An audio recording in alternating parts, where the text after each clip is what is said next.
let's start with a word of prayer. We'll we'll have Rodney and Fred present. We'll have questions around their presentation. I don't know if we have time to circle back, so I'll save the DACA material for the following week. It might fit actually well because we're going to discuss the film. So just in terms of heads up, one of the things you're going to do before we meet is you're going to watch the film A Better Life. And you have an option. There are two films you're going to watch, one before we meet for the intensive weekend and one after, not after, one during. So there's schedule. So one's Ode to My Father, which is kind of a history. It's a great film. I'll introduce it later, but that cover kind of Asian American history. It's a film about Asian American history, particularly how Korean immigrants, their lives before they came to the States. And then there is A Better Life, which is about Mexican Americans who are not who are undocumented workers in the country and what happened. It's a fictional story, but it's true to life in many ways. So I don't know if you can watch either film. You pick one of the two. Well, we watch both. You pick one of the two for review. So if you want to get the review done early, you can do it on The Better Life. If you want more time, you can watch the film we watched together in class on the intensive weekend and submit that review later. So it's up to you. But that film focuses on the issue of immigration, and we need to talk about DACA because a lot of things have changed. So just a couple of things. One, DACA, which is known as the DREAM Act, allowed those who were born outside the United States but raised in this country. Suppose you're 2 years old or a baby, so technically born, not a U.S. citizen, but in many ways you know no other home but the United States because you grew up here. It allowed them every 2 years to renew their ability to go to school, receive Social Security, scholarships, to work in this country, and all with the hopes that this was an interim measure. It would lead to a naturalization process where those who are growing up as contributing members of society, even undocumented workers, pay their taxes. So taxes. A lot of people don't realize that. That DREAM Act was supposed to be an interim measure. That's all been stalled. And what's happening now is, because you have to renew DACA every 2 years and you pay a $400 processing fee, we're actually seeing people who are effectively Americans, nevertheless moving to Canada or going back to different countries because they can't stay here.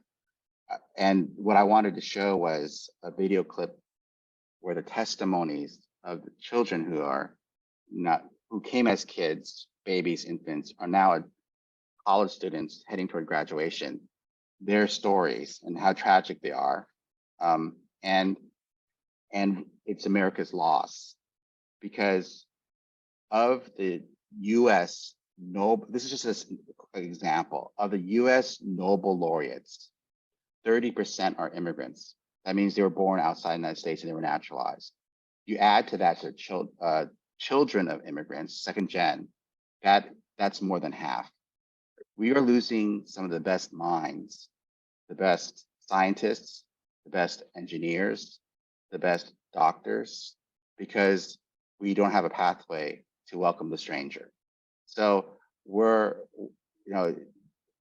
Old Testament has a lot to say about how angry God is when we neglect the alien, the orphan, the foreigner.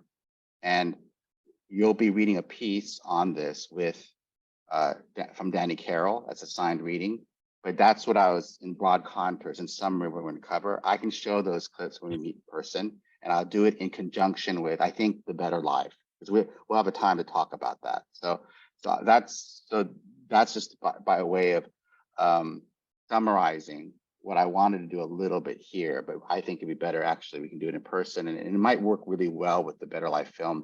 And the Better Life film is an Amazon rental, $3.99. Just watch it on streaming. All the links are in the syllabus, so make sure you do that. Another administrative note. So we're not meeting next week. This is our last class session on Zoom, but you have work to do. Okay, so even though each of you are assigned, you signed up for one article to present on. Everyone should do the reading, because we're going to, while we have a presentation, now that we're not limited by an hour on Zoom, we are going to discuss thoroughly as a class, all the class reading. So I expect everyone to have done all the reading. Our presenters are just launching us into the discussion. So please be prepared. So I suggest doing all the reading before you come. So effectively it feels the same way. You've been reading almost, but not completely, book, select chapters. Now you have, instead of select chapters, select articles, and it'll feel like the same volume, but please read them. The only reading that's not online yet, I'm still waiting for Professor Armita's guest lecture. She has a reading, but everything else, and Dr. Edwards, his readings up online. It's all there. And I will confirm via email who's doing what for the presentations during our week together. One note, I think Du Sable Museum, it's a lot of what they do is volunteer. I think they might be short on tour guides when we go. They give priority to K through 12 elementary school students. So we might not have a tour guide. I asked for them one, they'll get back to us, but they said they have to give priority to K through 12 and they're shorthanded. So we shall see, but we're gonna do Du Sable. If not, well, I'm not as good as the tour guides, but I've been there enough where I can give somewhat of a tour guide. And then we'll have a session where it's just open, just scatter. And then there's a sheet where you fill out a questionnaire on a field trip, and you're on your own, and you can go to any exhibit and do it. So that's the lay of the land. But I'm excited that in a little bit more than a week's time, we'll be together for the weekend. And are there any questions? So I just want to pause here, and then we'll give Fred, I think I gave Fred and Rodney enough chance to get ready to present. Any questions about the lay of the land ahead? We're good, no questions about, okay. So I will be here in California until a little bit after Easter, like Monday or Tuesday. I don't have a return flight, but I just got to make sure that my mom's set up right in recovery. So to be honest, I meant to email the class, so sorry to spring this all on you. It's been a little bit hectic. But thank you. When it's your mom, some things just stop, and yeah, okay. And it gets a pivot and we adjust. So okay, no apologies necessary, but okay. You're where you're supposed to be. Thank you. All right. Well then, if without further ado, let's have Fred and Rodney, two premier pastors, give us a presentation on African American history. Thank you. More pressure, yes. Right. Okay, you guys hear me? Yep. We're good, Rodney? Okay. Well, look, let me set my timer so we stay as close to time as possible.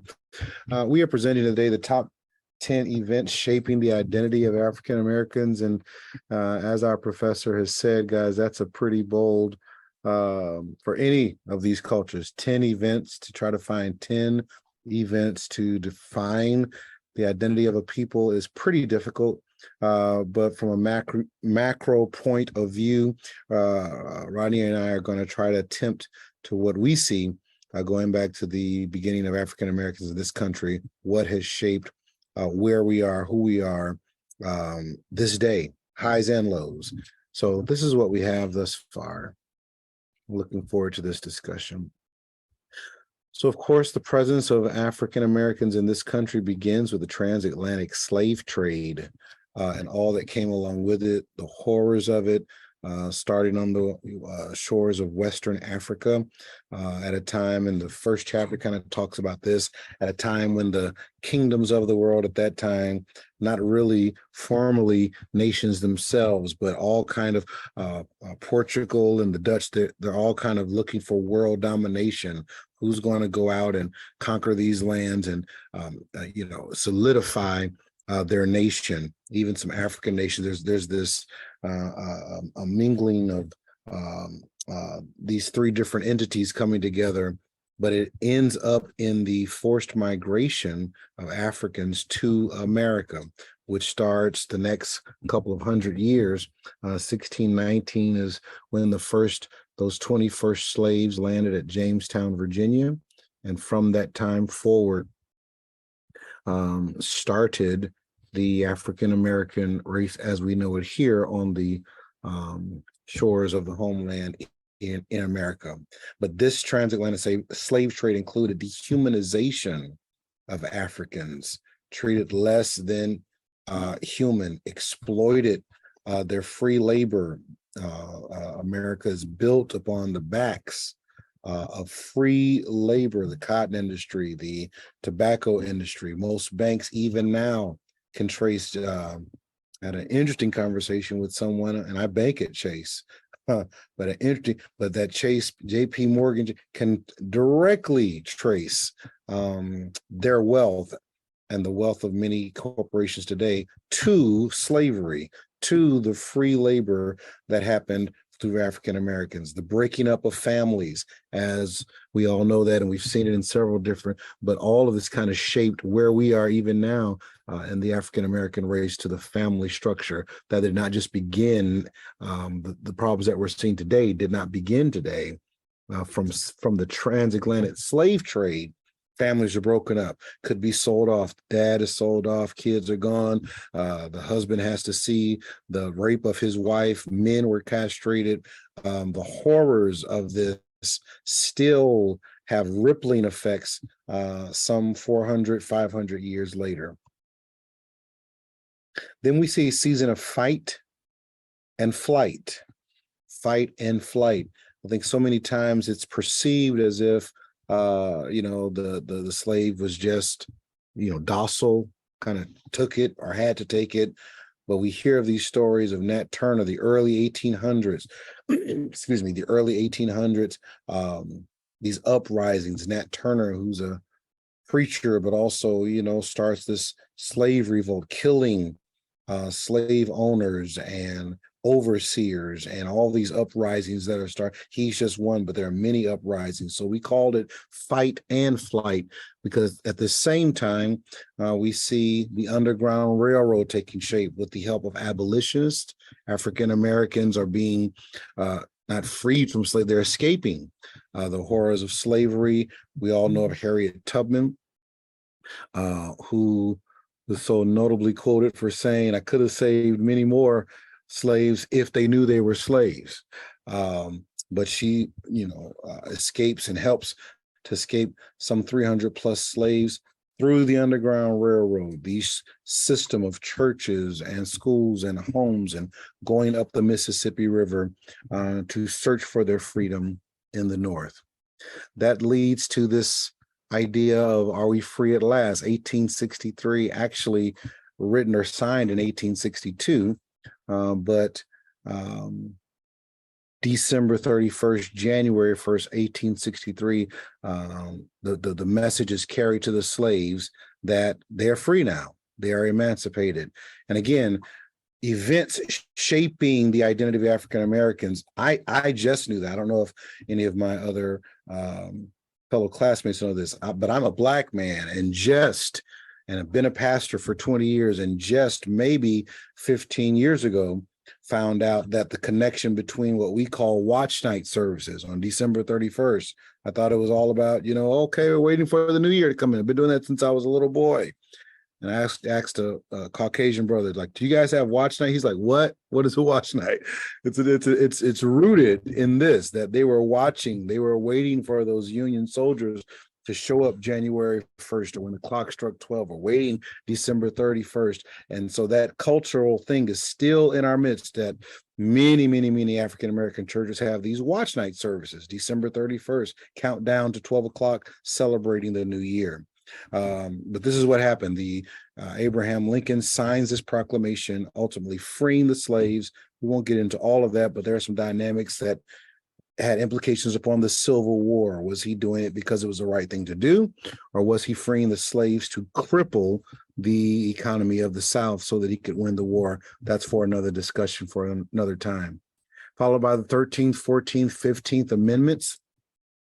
These amendments that are, remember, initially the black man in the U.S. Constitution, it said that he's only 3/5 of a man. I don't know if any other racial group has had that designation in America, or they may have been treated that way, but to have been officially written in the Constitution that we were this 3/5 of a person, 3/5 of a human being. So these amendments to the Constitution become critical in trying to correct maybe, or at least give some measure of dignity and manhood to these newly freed African Americans.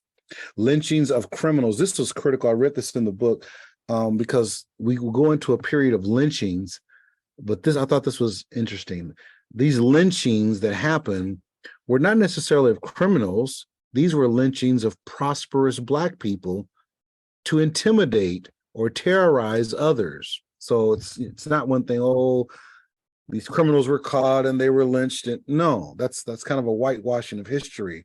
Most of the lynchings that we see, late 1800s, early 1900s, these were lynchings many times of prosperous Black people who were doing well for themselves, but for a sign to other Blacks not to try to rise too high or get out of their place, these lynchings of prosperous Black men and women. And Rodney will talk a little bit more about the Tulsa bombing and other things of intimidation. Sharecropping, the beginning of mass incarceration, also kind of started this time. We called it slavery 2.0, but where Black men were criminalized, then incarcerated, and we're still, again, hundreds of years later, we're still seeing the ripple effects of that. But it kind of started at this time. They're no longer enslaved, they are free.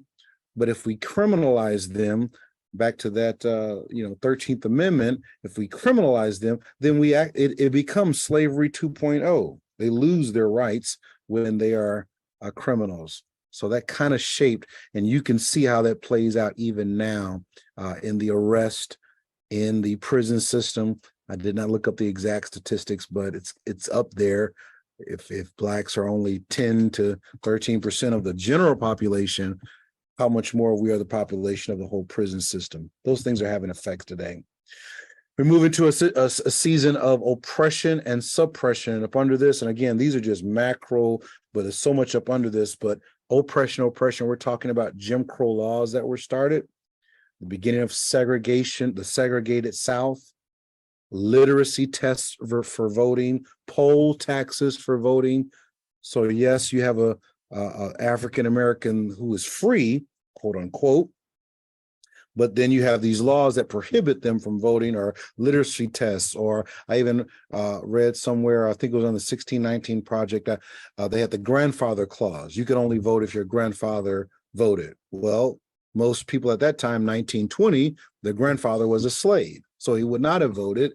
All of these kind of Jim Crow laws shaped that segregated South, shaped the racism that was happening against African American people. Then we move into a season that's primarily known, I got a typo there, as the Civil Rights Movement. Rodney and I called it inalienable rights because, again, that language is in the Constitution.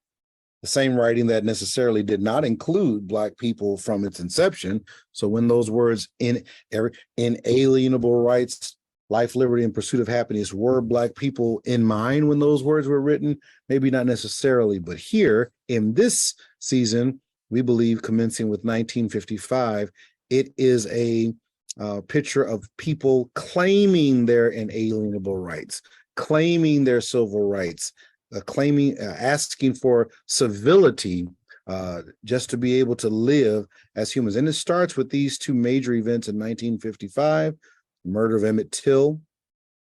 Young boy from Chicago goes to Mississippi, is accused of whistling at a white woman, is brutally murdered. That kind of jolts the nation.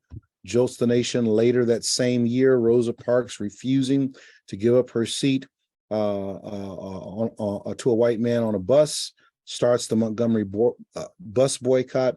And these events kind of start or launch, if you will, what we know to be the civil rights movement, which covers the next 13 years to 1968. Freedom rides, sit-ins, marches, the work of Dr. King, the Selma movement, which ultimately leads to some legislation in 1964 and 1965, the Voting Rights Act and the Civil Rights Act. Was it just recently, 50 years later, after this, a couple of years ago, the Supreme Court was voting on the Voting Rights Act and these acts here to try to reinstate them. Some even stating that because we've had a Black president now, are these, acts, or is this really needed?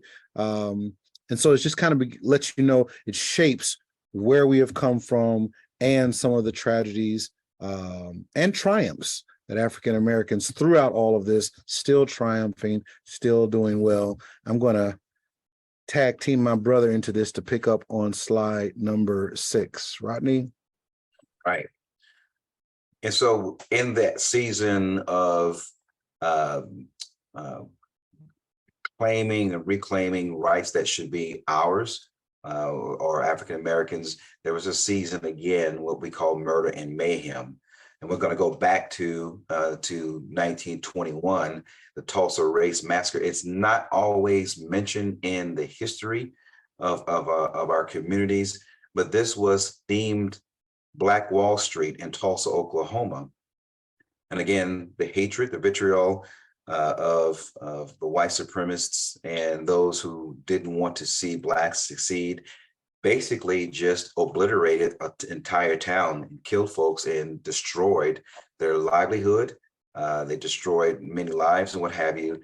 And it is, again, it's a massacre. 100 years ago was when we celebrated it, just about 100 years ago. But many folks have not even heard of it. It was not mentioned in a lot of the annals of history. Bombings were the weapons of choice in this civil rights era to intimidate. The Reverend Fred Shuttlesworth was a very prominent civil rights leader that marched with John Lewis and those of the like. But the day before another protest was to happen, his home was bombed right next to the church where he probably pastored. But again, it was intended to disturb the order of what was to happen, so that the growth in the voices that was being collected to kind of push back and clap back against all that was happening. This was a way to stifle those voices, and to, if we can bomb your home, then we're going to make sure that that we are present and we're not going to allow this to happen. That followed again in the wake of the 16th Street Baptist Church. You probably heard this story quite frequently, whereas one Sunday morning, the church was bombed and 4 Black girls, teenagers preparing for Sunday school, were killed. Actually, there were 5 folks that were killed, but there was another that was not a part of this story, but another ended up dying days later. So it was a total of 5 young children that died as a result of this. But the Baptist church, the 16th Street Baptist Church, is actually the place where meetings were being held for civil rights. And for those who are familiar with Sankofa, if you go there today, you will see the insignia for Sankofa in the stained glass windows that was blown out as a result of this bombing. But what's one of the glorious things, and I'm kind of going off a little tangent, but one of the things that was not damaged was the cross in all of this. And so again, you can kind of see the cross, God's protection was prominent there, even though that church suffered, quite a bit of damage. But again, most importantly, it was the lives of these young girls that were taken. Again, murder and mayhem as a result of that. We move to the next slide, 6A. This will be 6A, 6B.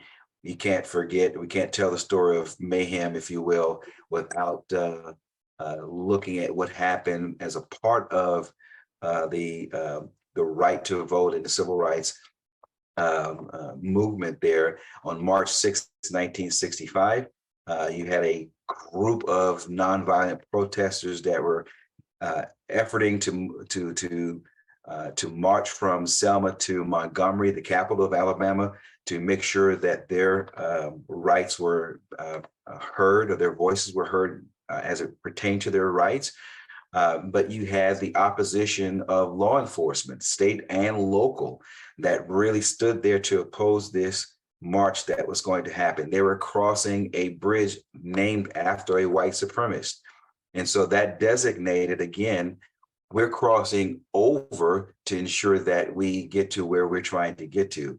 What was very important about this event, it was nationally televised. Someone had the foresight to say, well, this needs to be televised so that the world, or at least the nation, could see what was about to happen.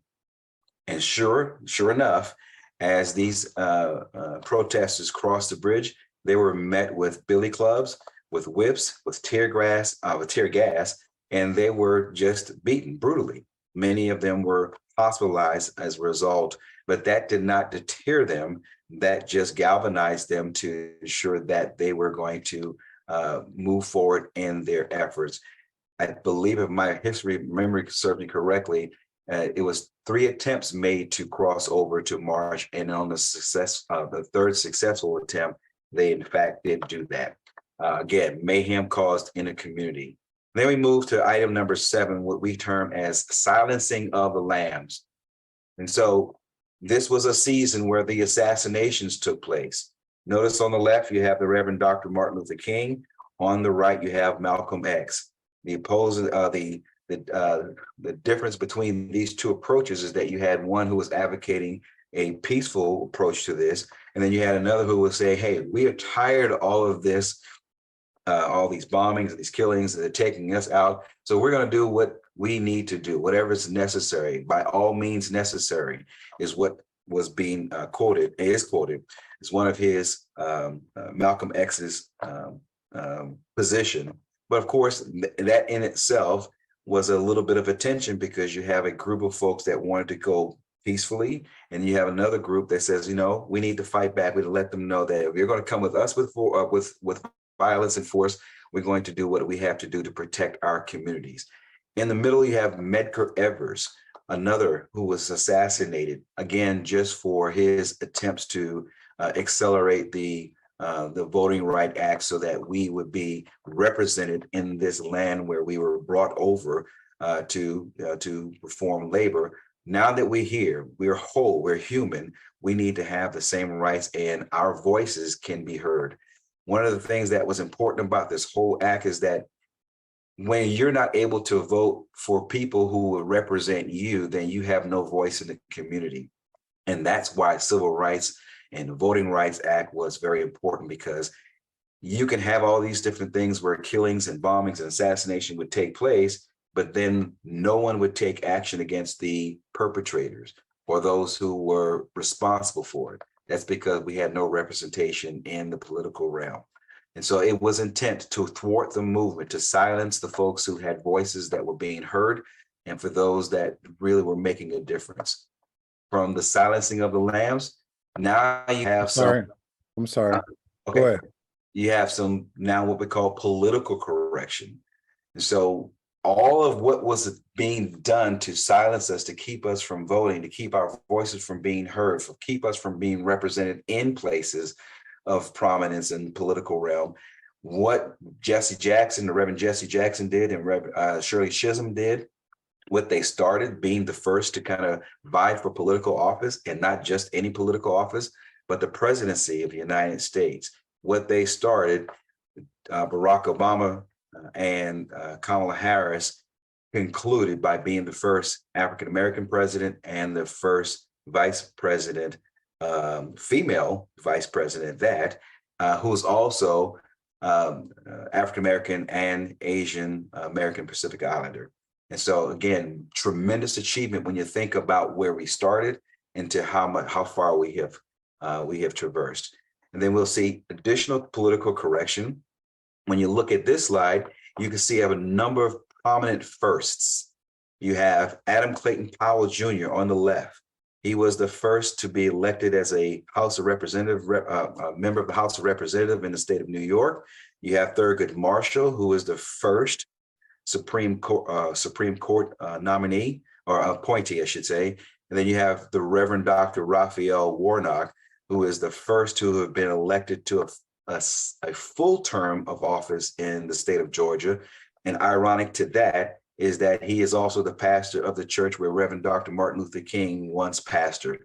And so in that state where there's so much political division and repression and suppression, he has accelerated to the point of becoming one of the voices in that state to represent the people. Representative Hakeem Jeffries is the first African-American to be the leader of a political party in the House of Representatives. And we cannot move forward without mentioning Ketanji Brown Jackson, who is the first African-American female to be appointed to the Supreme Court.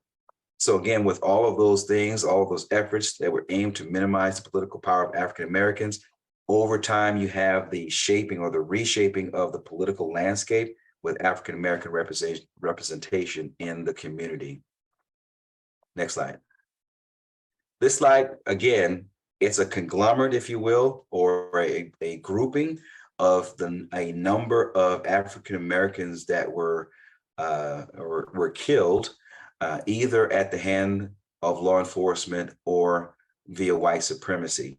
And so again, without going on all the history of all of it, we know very prominently George Floyd, but many others may not have recognized or may have forgotten that this began in 2012, and it is still, nothing has happened in the last, that I know of, actually, maybe one or two incidents that may have just recently happened, but it continues, where you can see where these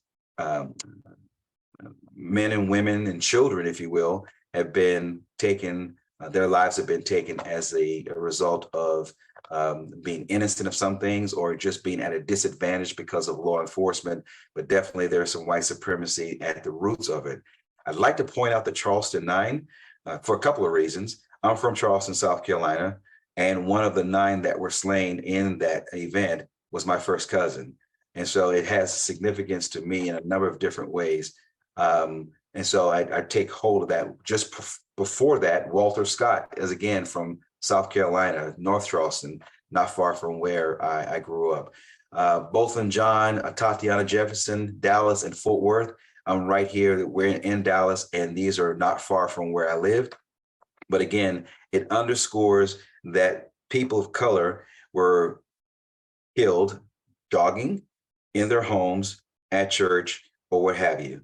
And it kind of really shook, the fiber of our community, because again, as the slide says, we're unarmed in many occasions and unprotected when we look at how many cases are we going to have of these types of killings. So it did spark, again, quite a cultural type of awareness of what was going on in our nation and still going on.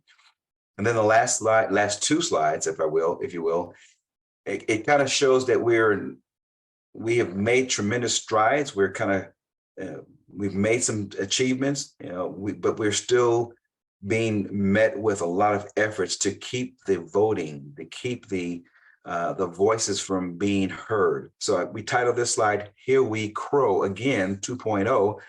Following the 2020 elections, massive legislation is being created and passed in numbers of states and numerous states to keep the amount of access available to people of color to a little bit of a minimum, if you will. You see early voting laws being reduced or dates being reduced. We've seen ballot box being removed out of communities and making it more difficult for them to be located. You have to go through all these different hoops to prove that you are who you say that you are. These are all intended to suppress voters again. You can't give water to a person standing in line. All these different things impact the African American community by whole and large, and not the graders. On the right-hand side, you see this, what we call election integrity and redistricting. Again, all of these are in tools that is being used to limit the power in certain communities and elevate the powers of others.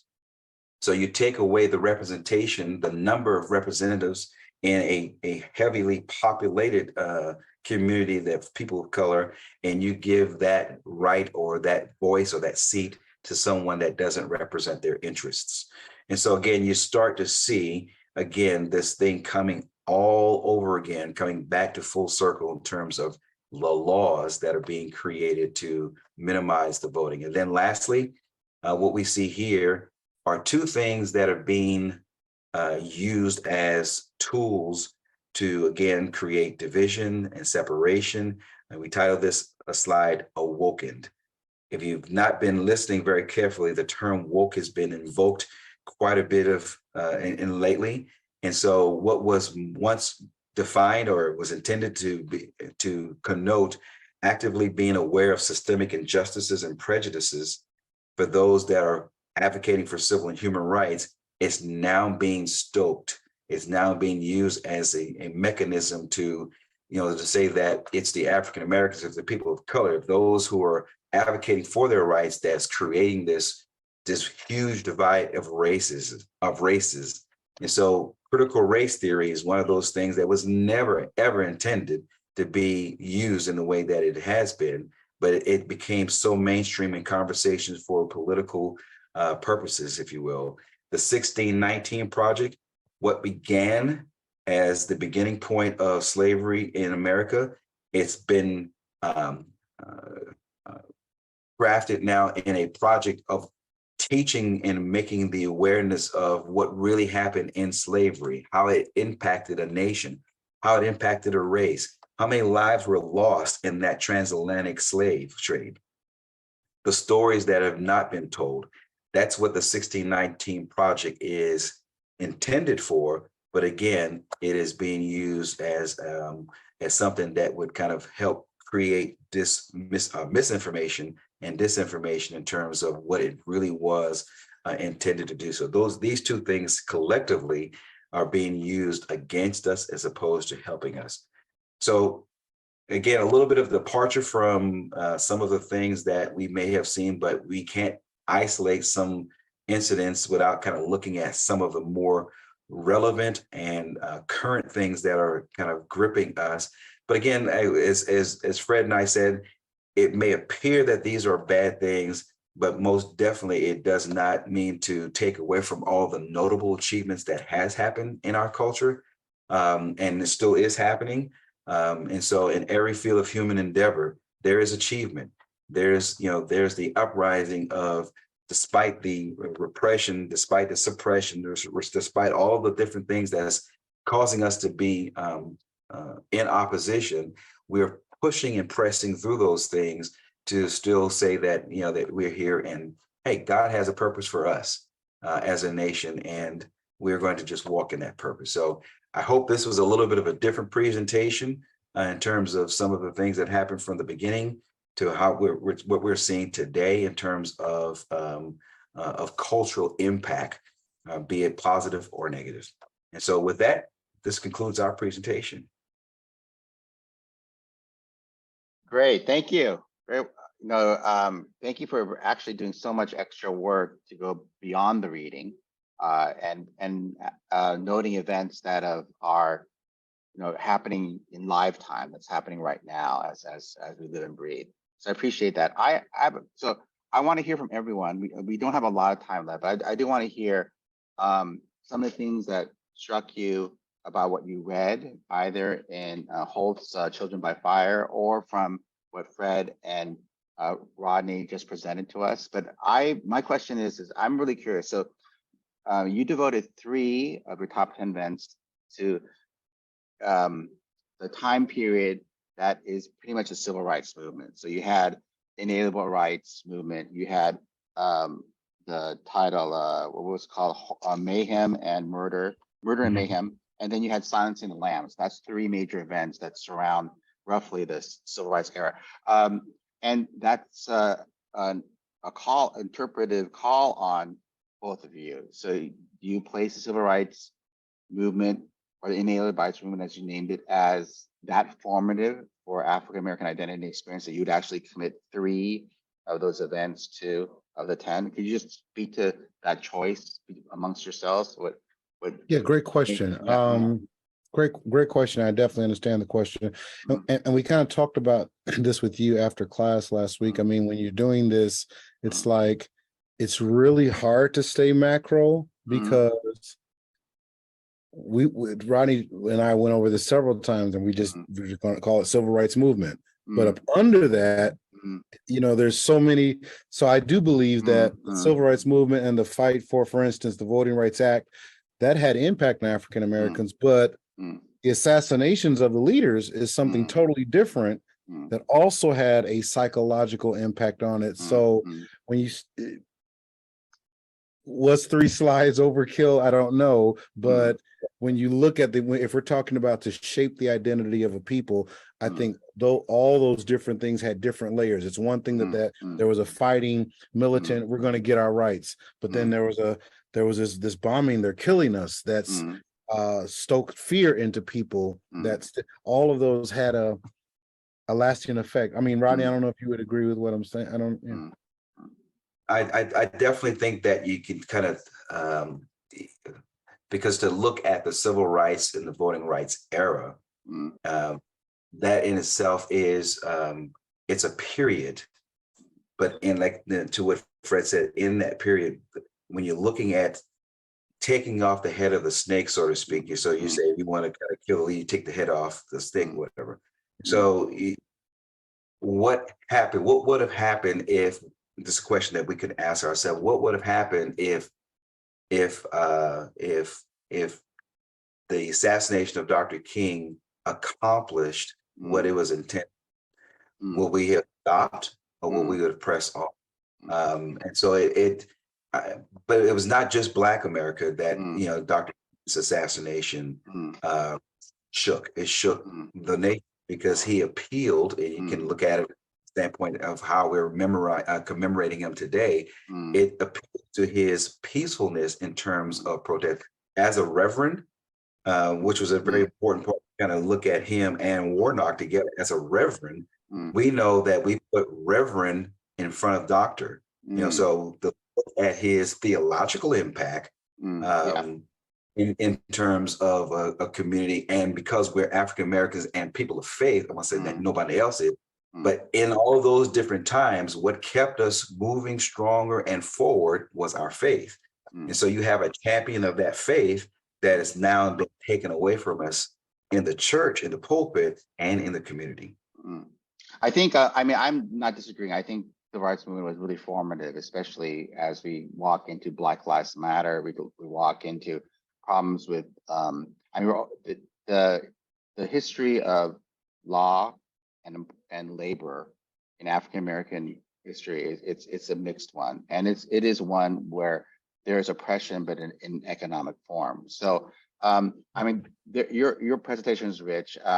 There's a lot of moving parts. I think we're going to hear from our own Dr. Dennis Edwards, but I would just like to echo that one of the great contributions theologically, Dr. Martin Luther King, is what Brian Blount. He's professor of New Testament. He has his wonderful commentary on Revelation. He also has these collection of essays called "Can I Get a Witness? African American Readings of the Book of Revelation." In one of those essays, he talks about slamming, S and then capital L, A and B. And he calls it the way of the slain lamb. And what the civil rights gives us is a political theology rooted in the New Testament, a theology of the cross. And so that's something we can talk about when we get to that section. I have a short short part where I want to talk about slamming and Brian Blount's contribution to that discussion. But what other people of color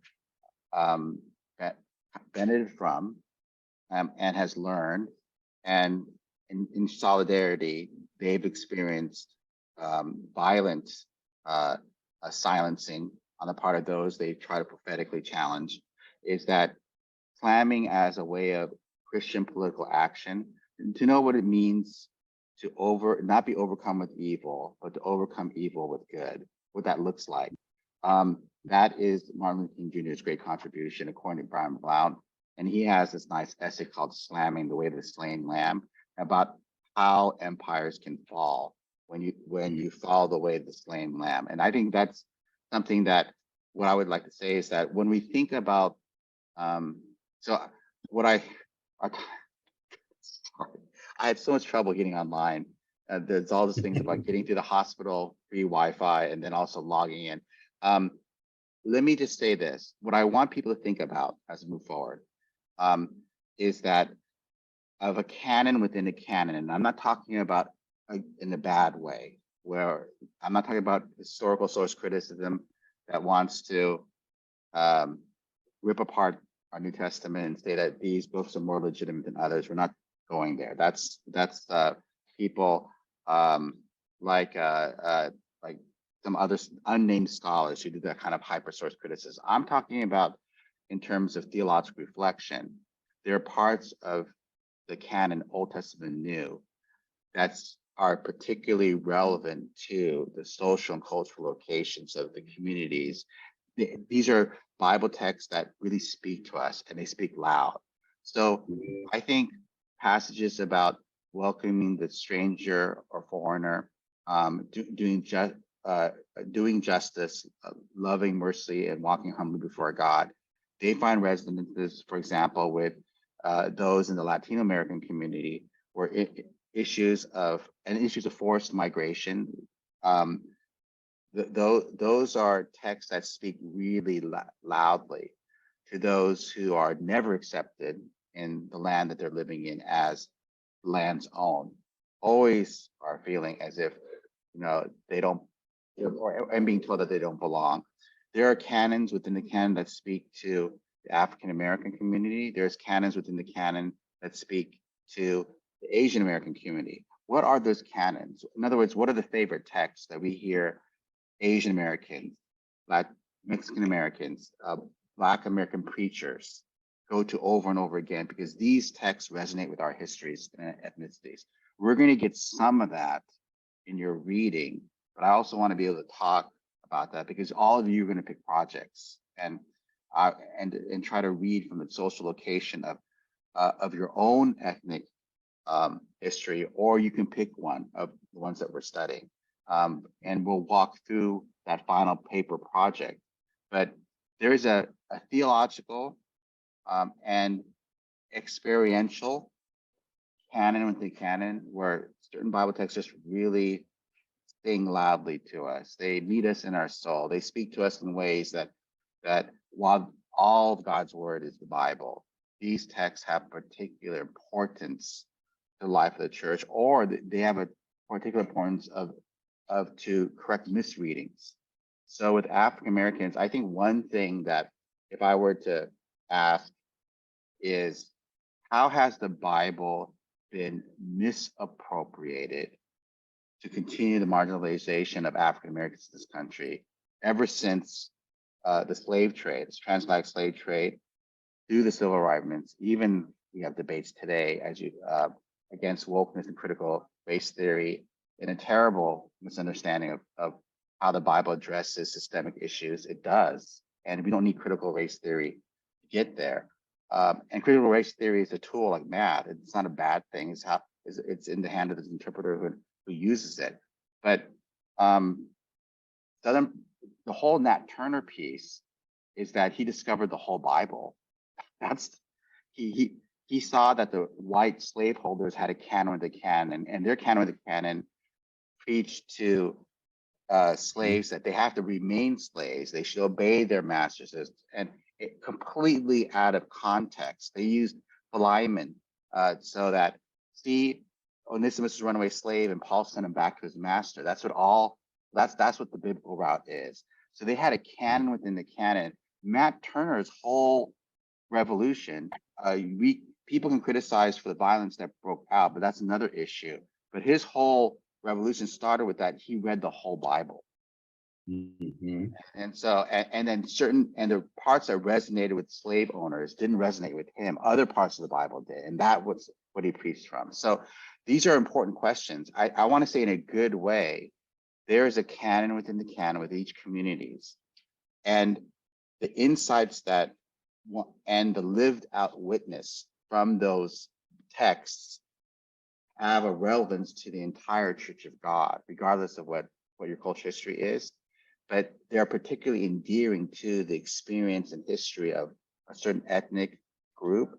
And that story that preaching, that story, and that interpretation needs to be heard so that the entire church can be challenged by that message, where because of my location, I didn't pay attention to these texts as closely as my African American or Latino American fellow minister did. They've been paying closer to these texts more than I have. They have better insights on these texts than I have. I need to hear their witness on these texts and what the church experienced when they lived it out, because my text that I met, that was my canon, was a different set, and I have something to contribute and say on those texts as well. And what we might also find is actually a beautiful symphony that certain text resonates across people of color. I think the forced migration texts are important, but they've been read different ways. When Japanese interns were forced to relocate, all the texts about exile were so important to them. And we have Japanese sermons in the camps where they preach these messages. And that's a big, and I think when we read that and read other people who read the same text on exile, but they're not Japanese, they're from different people of color group, there's analogs, there's a coherence, there's a theological synthesis that develops that we can identify. So these are the questions that I would like all of us to think about as we have in about a little bit more than a week away, our intensive together. Thank you, Fred and Rodney. Wonderful presentation. Thank you for the extra work in bringing in events that wasn't a part of your reading. I appreciated that work a lot. And we're not done. Thank you for starting us on that. Okay, I'm gonna end it here, if that's all right. And then I'll post the recording up, and then pay attention to your emails. I'm going to be sending out stuff that will ready us for our time together. And please don't forget, do the readings, prepare for your presentation, and then a movie review if you want to do this one, A Better Life, or if you want to do Ode to My Father, the Korean subtitled movie. We're watching that together. You had a question, Reverend Rodney? Oh, no, sir. Just resting tomorrow. Oh, you're right. Oh, okay. All right. Then any questions? Or did okay? I thought you had raised. Okay, then we're done. Thank you so much. And might I ask if you remember my mom in your prayers? Will do. Yes, sir. Yeah. I would appreciate your prayers. Thank you. Mhm. Thank Bye, you. everybody. Bye. Bye-bye. Thank you, Rodney, Bye. Fred. Goodbye. Thank you.